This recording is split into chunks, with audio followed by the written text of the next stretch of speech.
Es importante conocer que esta regulación de la presión arterial va a estar dada por los mecanismos, y estos mecanismos van a estar interrelacionados, se van a dividir en tres. Entonces estos tres mecanismos van a ser mecanismo a corto plazo, que dura de segundos a minutos, los mecanismos de mediano plazo o de tiempo intermedio, que duran entre minutos y entre horas, y los mecanismos a largo plazo, que duran de horas a días o meses. Vamos a hablar sobre los mecanismos a corto plazo. En el sistema vasoreceptores hay que empezar mencionando el principal centro vasomotor, ubicado en el tercio inferior de la protuberancia. Los vasoreceptores son terminaciones nerviosas sensibles a la distensión que detectan los cambios bruscos de la presión arterial, es decir, son receptores de presión.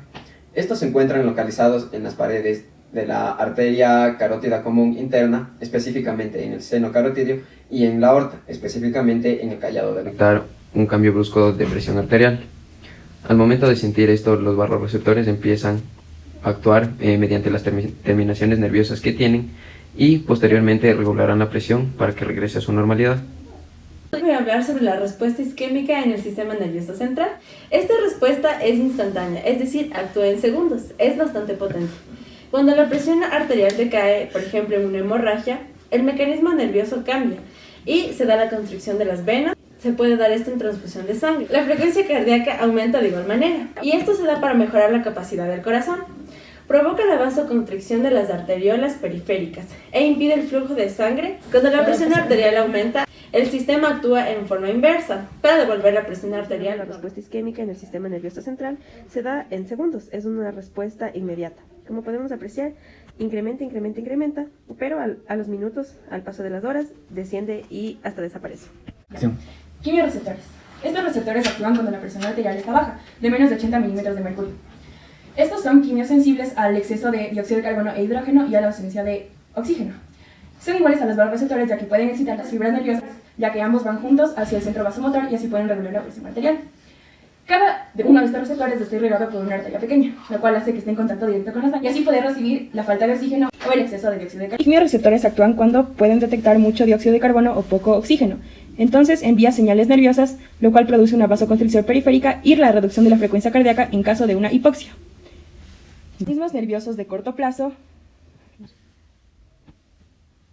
se combinan entre sí para poder provocar la vasoconstricción, enviando más sangre al corazón en caso de una hemorragia, y también elevando la presión arterial hasta condiciones normales. Si la presión arterial se eleva, por ejemplo, por transfusión de sangre, estos mecanismos van a actuar para volver la presión a la normalidad. Ahora les voy a hablar de los mecanismos de regulación de mediano plazo. Dentro de estos está el sistema renina-angiotensina. Esto se da por hipoperfusión renal. Se da generalmente por la ingestión de sal. Cuando la ingestión de sal disminuye la décima parte, pero cuando este incrementa de 10 a 15 veces. Puede regular la presión arterial media, y si esto no funciona, la presión arterial será sensible a los cambios de ingestión de sal. Para establecer la presión a largo plazo se usa el mecanismo de control de los líquidos renales, y este sistema interacciona con aldosterona, el control de los capilares y el sistema nervioso. Hoy les voy a hablar sobre el segundo mecanismo que funciona a mediano plazo. Este mecanismo resulta ser la relajación del éster. Esta relajación del éster se va a producir cuando haya un aumento de la presión. Este aumento de la presión va a hacer que el vaso sanguíneo como tal se estire, y este estiramiento va a durar, puede ser minutos, horas, incluso puede llegar a durar hasta días. Y esto se da para que la presión arterial vuelva a estar en su estándar normal. Y ahora en cambio les voy a hablar sobre el desplazamiento del líquido a través de los capilares. ¿Cómo funciona esto? Cuando la presión de los capilares sube, entonces se va a dar un desplazamiento del líquido desde lo que es la circulación hacia el tejido, mientras que si es que la presión de los capilares desciende, el líquido va a ir desde los tejidos hacia la circulación. Yo les voy a hablar sobre los mecanismos a largo plazo. Empecemos primero con el sistema de líquidos renal y corporal. En sí, este sistema lo que hace es regular la homeostasis del líquido en el organismo. ¿Cómo lo hace? Aumentando la volemia, aumentando la presión y aumentando la excreción de agua y sodio. Gracias a este sistema se logra un equilibrio entre lo que ingresa y lo que se excreta. La aldosterona es una hormona esteroide.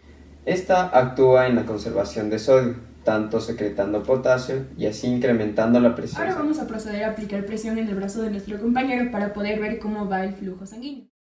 Su presión arterial está entre los 100 a 60 milímetros de mercurio. Vamos a insuflar unos 20 más y le vamos a dejar durante un minuto para saber qué es lo que pasa con su sangre al momento de aplastarla en el dedo.